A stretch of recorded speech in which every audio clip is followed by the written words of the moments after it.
Let me ask you something. What is this? I mean, it's a witch, obviously, right?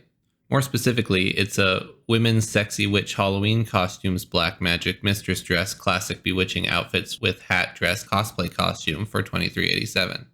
But what makes it a witch's costume? Well, it's obviously the hat, right?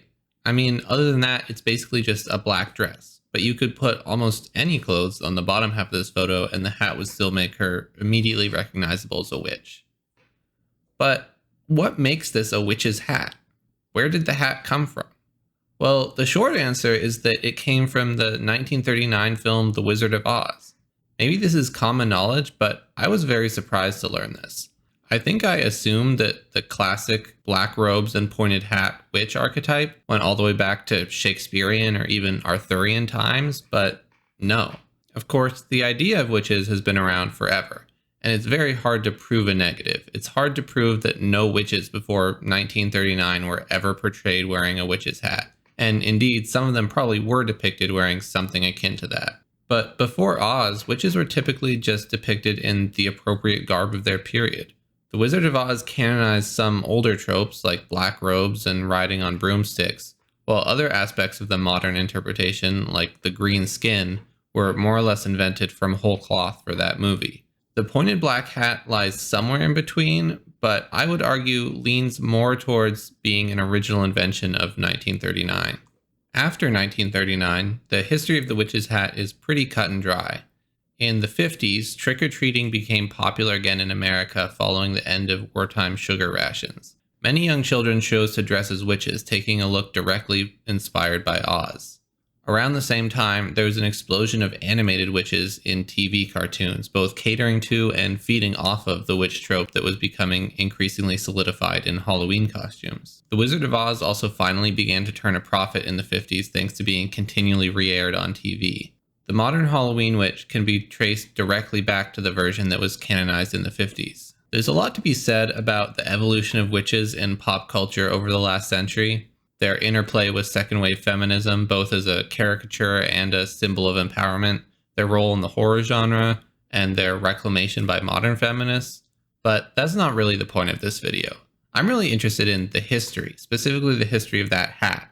Like, where did it come from? Pointed hats have been worn since antiquity. In 1978, a collection of mummies was found from the Tarim region of China, dating back as far as 1800 BCE.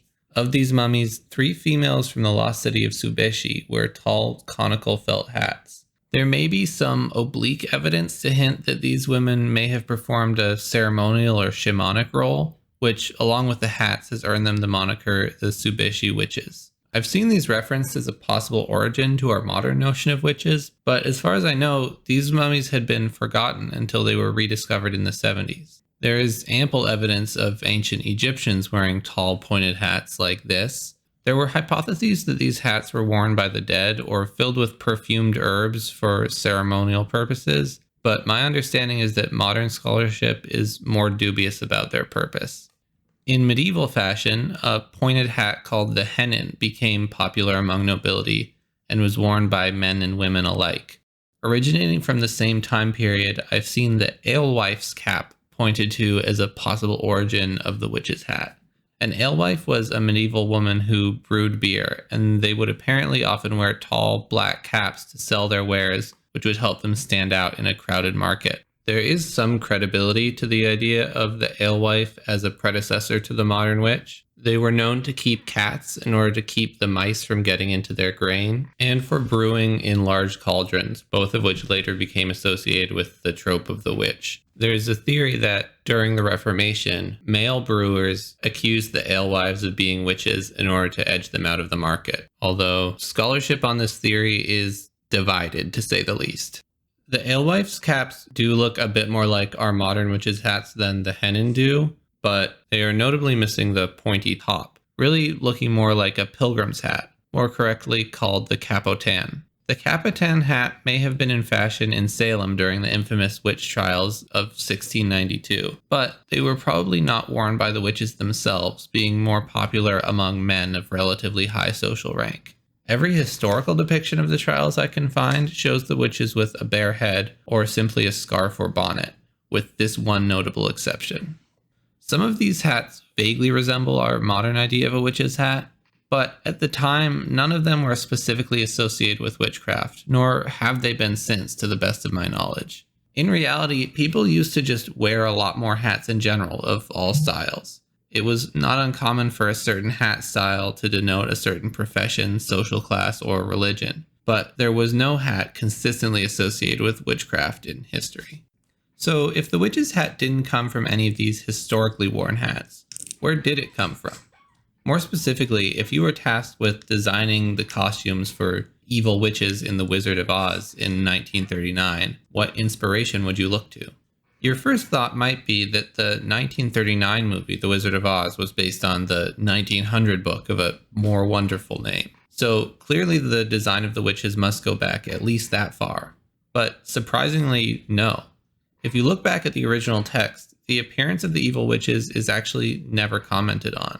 Seriously, I searched through the entire book for all mentions of the witches, and the evil witches only appear on screen for about 15 total pages, during which, unless I've missed something, no aspect of their physical appearance is ever described whatsoever. The only mention of their headwear is actually about a magical golden cap encircled with rubies and diamonds, which the Wicked Witch of the West is using to enslave the Winkies. Yeah, this book is absolutely nuts. At the end of the book, Dorothy delivers the golden cap to the good witch Glinda. The original version of the book was published with illustrations by W. W. Denslow, who actually jointly owned the copyright with L.F. Baum. In the illustrations, the Wicked Witches are never depicted, but page 209 does show Dorothy giving the golden cap to Glinda. The Good Witch is already wearing something on her head, which seems to be some kind of jeweled crown. In general, the witches are often depicted as royalty in the book.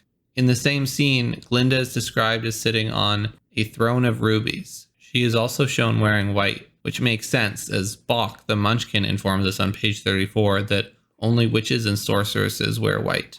In short, to the extent that they are described at all, the witches of the book are very different from the Wicked Witches of the 1939 movie. But you may have noticed something interesting on the cover of the book. The Scarecrow is shown wearing what I would describe as a pretty typical witch's hat. Actually, throughout the book, the Scarecrow is shown with this hat. Here, the Scarecrow is shown doffing his hat, while some munchkins in the background are shown wearing distinct but similarly witch-like hats.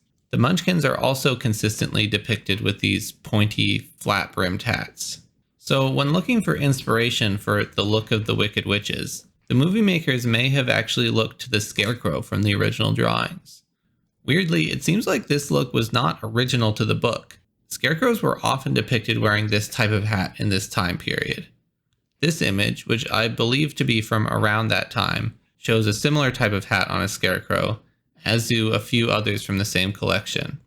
But as I have no intentions of buying this guy's weird book of creepy racist scarecrow figures, I don't really have any more information about these photos. This chromolithographed print from around 1880 shows a scarecrow with a pointed hat, as does this exceedingly creepy figurine. This painting from 1932 actually shows a witch alongside a scarecrow. Interestingly, the scarecrow is wearing the pointy hat, while the witch is wearing whatever that is. It's one thing to have an aesthetic trope for a fictional archetype, but if these pointy hats were appearing on real scarecrows in the 1800s, they must have been worn by real people as well. No one was commissioning special scarecrow hats, right? They would have just been adorned with whatever discarded hats were lying around, probably very cheap ones. I've spent way more time than I ever wanted to researching every Victorian headwear fashion trend, and I can find no reference to any hats like this whatsoever. Victorian hats are often tall and often brimmed, but I have not found any reference to humans wearing these kind of pointy but floppy brimmed hats in this period. Given that these hats must have been extremely cheap and common among farmers, and given the occasionally crude caricature nature of historical scarecrows, I would not be surprised if these hats were worn by a certain racial or cultural minority, but I've been unable to find any documentation of that, so I'm calling this a bit of a dead end. For all their creepiness and pointed hats, though, scarecrows were not witches. If you were a costume designer in 1939, what did a witch look like to you? Well, it probably didn't have a pointy hat. WikiArt has 72 images in its catalog with witch in the title, and of those, none painted before 1940 have what we now consider to be a witch's hat. More commonly, witches were depicted wearing typical dress of their time, often hoods and cloaks or sometimes nothing at all. As Doreen Valiente, one of the founders of modern Wicca, wrote in her book in 1978, Witchcraft for Tomorrow, the traditional attire of witches is generally believed to be nudity. Just 2 years before Oz, Disney's Snow White depicted a witch in what was probably far more typical fashion for the time. She has some similarities to the Wicked Witches of Oz, with black garb, protruding nose and chin, and pointed cap. Here, though, she is wearing a hooded cloak instead of a pointy, flat-brimmed hat. The Witch in Snow White was based off of concept art by Gustav Tengren from a few years earlier and is much more reminiscent of historical depictions of witches. In the same year as Snow White, J.R.R. Tolkien's The Hobbit was published to resounding commercial success. As much as the Wicked Witches of Oz defined our modern archetype of the witch, Tolkien's Gandalf defined our conception of the wizard. And I mean, what really is the difference between a witch and a wizard? Well, a witch is usually female and usually evil, although not necessarily either of those things. Similarly, wizards in fiction are usually male and often depicted as good, but there are plenty of exceptions to both those rules. There are some layers of misogyny at play here that we're not going to unpack right now, but I think it's safe to assume that Gandalf had some influence on 1939's perception of what kind of attire a magic-using person might wear. Gandalf is very explicitly described with a pointy witch's or wizard's hat. In the first few pages of the book, Gandalf is described as wearing a tall pointed blue hat, and a few sentences later, Tolkien describes his bushy eyebrows that stuck out further than the brim of his shady hat. The only way to have a hat that is both tall and pointy and also brimmed and shady is to have something akin to a witch's hat. And indeed, that is how Gandalf was depicted in almost all subsequent illustrations. This naturally raises the question, though, where did Tolkien get the idea for Gandalf to dress like that? One obvious archetypal antecedent to Gandalf is Merlin from the Arthurian legends. Merlin is often depicted with a pointy hat, but it is usually not brimmed. This is probably just a standard hennin, which would have been a fitting garment for a medieval king's advisor and probably had nothing to do with his status as a wizard specifically. Still, this may be where we got some of our ideas of the non-brimmed pointed wizard's hat, as depicted in Disney's 1940 fever dream Fantasia, although that could also be influenced by traditional Persian headwear, evoking the trope of a Near East sorcerer that was common in the West for centuries. More often than not, though, Merlin is depicted with either a practical yet mysterious hood or a crown of greenery, evoking his connection to pagan druidry. More than Arthurian legend, though, Tolkien drew inspiration from Norse myth. Calling it inspiration may even be a little generous. Many aspects of Tolkien's legendarium, including Gandalf himself, are pulled almost directly out of Old Norse legends. Even Gandalf's name, as well as the names of most of the dwarves, come from the Old Norse poem Völuspá. Gandalf as a character is almost a carbon copy of Odin. Odin is frequently described as an old man with a long white beard wearing a gray cloak and carrying a staff, probably actually his spear Gungnir. In addition, Odin is well known for wearing some kind of hat or hood. His kennings, nicknames used in alliterative poetry, include Grimnir, the hooded one, and Hotur, literally hatter or hat wearer. The exact shape of Odin's hat is a little unclear and depends on translation. In chapter 11 of the Saga of the Volsungs, he is described as wearing a blue cloak and a sidhot. In their 1888 translation, William Morris and Erikir Magnusson translate sidhot as a slouched hat. In a more modern translation of the same passage, Dr. Jackson Crawford translates it as a long hat, which is a somewhat unnatural English phrase standing out from Crawford's usual proclivity for fluid modern English. In stanza 20 of the Prose Edda, the same word, sidhot, is used as a kenning for Odin, where Ramsus B. Anderson in 1901 again translates the word as slouchy hat. In the older Prose Edda, in Grímnismál 48, the word is again given as a kenning for Odin, although spelled differently here. In 1939, Henry Adams Bellows translates it as a broad hat, while in 1995, Hayesik Dobberson translates it as a long hood, and Simon Sigfusson translates it as a hanging hat or hood. Depictions of Odin from this time sometimes show him in various hats. This figurine from Loschult, Sweden depicts Odin wearing a Gandalf-like hat, while this one from nearby Lindby shows him with an ambiguously pointed head, and the title page of this late manuscript of Snorri's Prose Edda shows him wearing whatever the hell this is. To a point, though, however Scandinavians in the Middle Ages may have imagined Odin to look doesn't really matter to us now. The only thing that really affects us today is how Tolkien interpreted that description when he canonized his own cast of characters for his modern mythos. It is entirely possible that Gandalf's hat is how Tolkien imagined descriptions of Odin, or at least was heavily inspired by it. So mythological descriptions of Odin probably influenced Tolkien's Gandalf, who in turn may have been a source of inspiration for The Wizard of Oz. However, Tolkien was not the only external source that could have influenced the 1939 movie. I said that almost no classical art depicts witches wearing our modern idea of a witch's hat, which is true, but there are some interesting historical paintings of witches' headwear. The artist who is probably most relevant here is also my favorite pre-modern painter, Francisco Goya. Goya painted pictures of Spain during the Spanish Inquisition and Peninsular War. His art was often a condemnation of war and persecution, but also of folk superstitions, which he saw to be poisoning his country. His series of 80 etchings from 1797 to 1798, called Los Caprichos, depict a country overrun by fear and superstition, and many of them include some witch-like imagery, including whatever hat this character is wearing. More relevant to this discussion, though, is a series of 6 paintings of witchcraft for which he was commissioned by the Duke and Duchess of Osuna. Most of these images depict witches in hoods or this weird double-pointed bat hood thing, but one, Witches in Flight, depicts witches wearing these strangely pointed hats. Those hats are apparently corosas, which is a descendant of the capirote. The capirote were the pointed hoods worn by various Spanish Catholic brotherhoods during the Inquisition. And I know what you're thinking, no, they probably weren't the inspiration for modern-day KKK robes. Although if they were, the Klan would definitely not want to admit that given their very Catholic origin.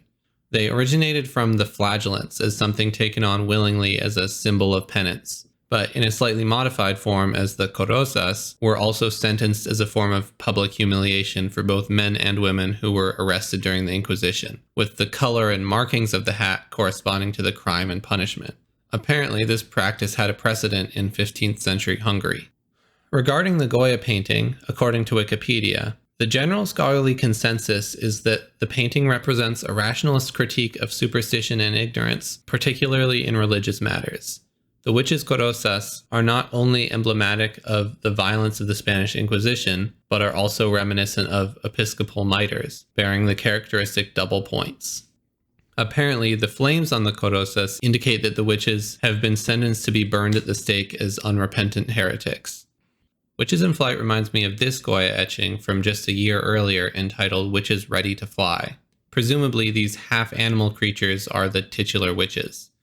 Throughout history, there's a lot of reference to witches being part animal, consorting with animals, having monstrous offspring, or having hidden animal traits.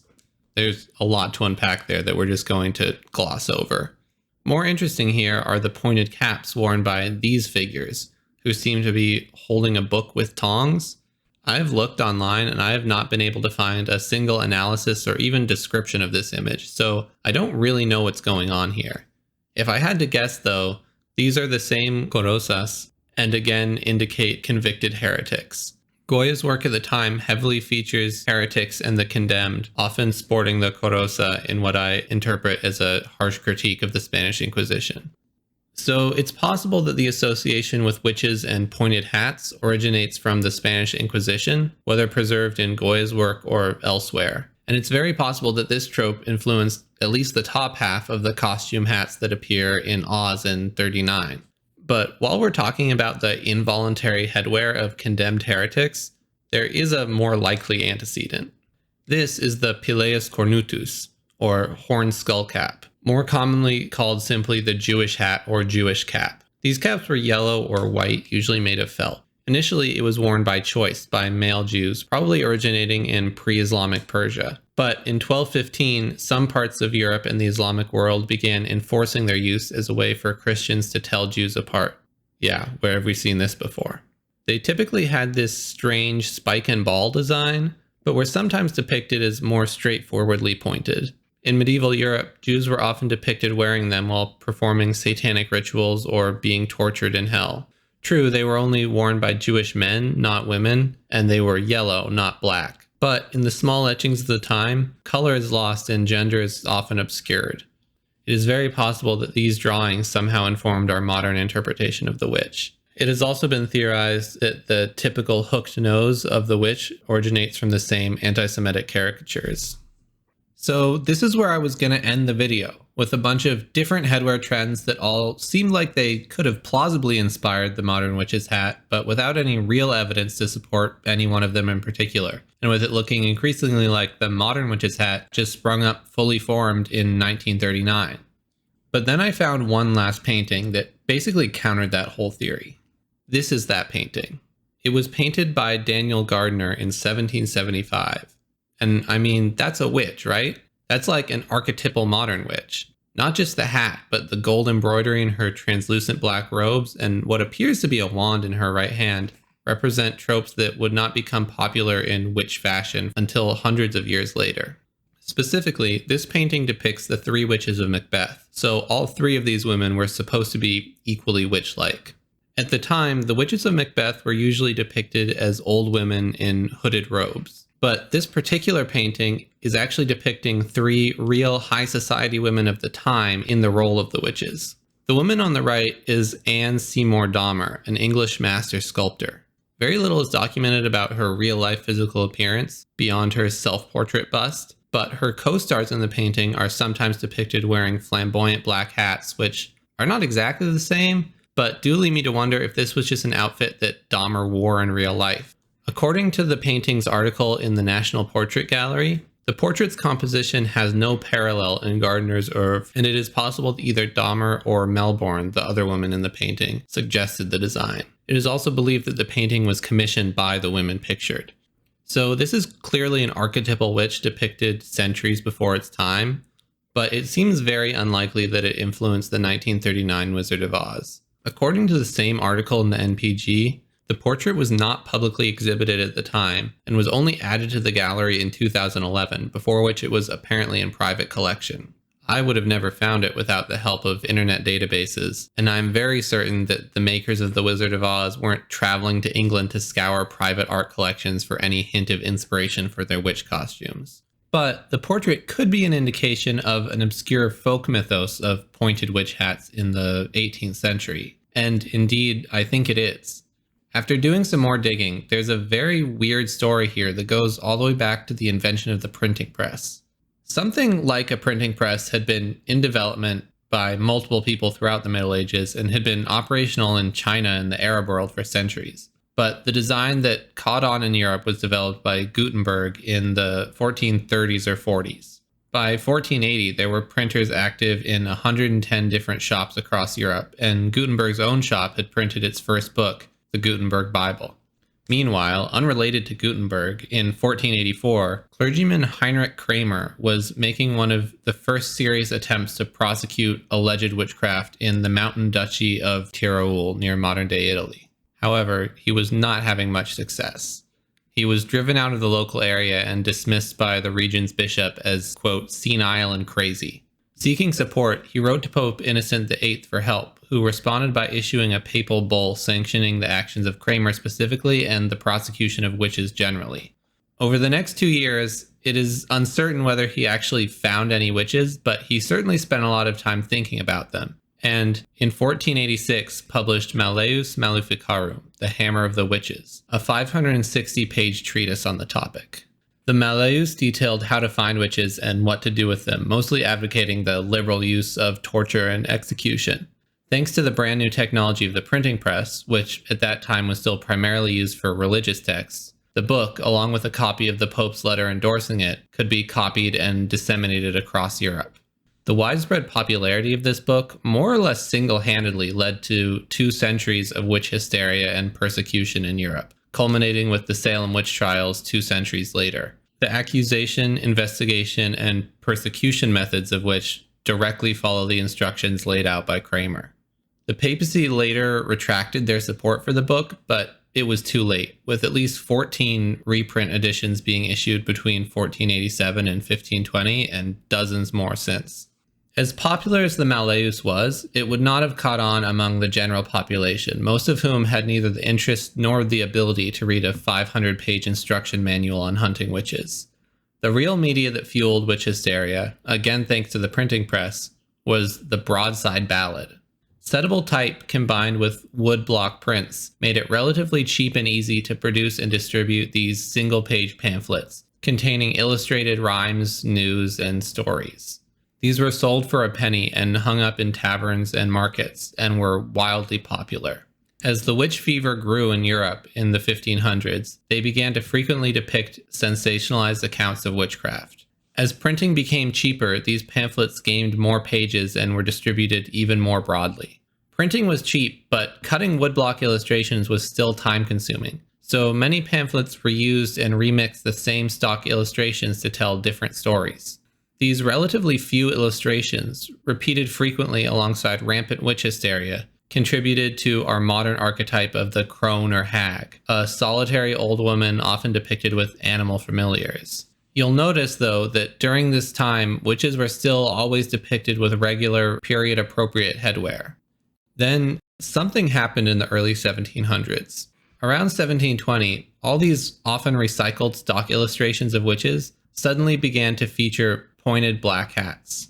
Most of the surviving prints from this time are preserved in a 1720 compilation, The History of Witches and Wizards, giving a true account of their trials in England, Scotland, Sweden, France, and New England, with their confessions and condemnation.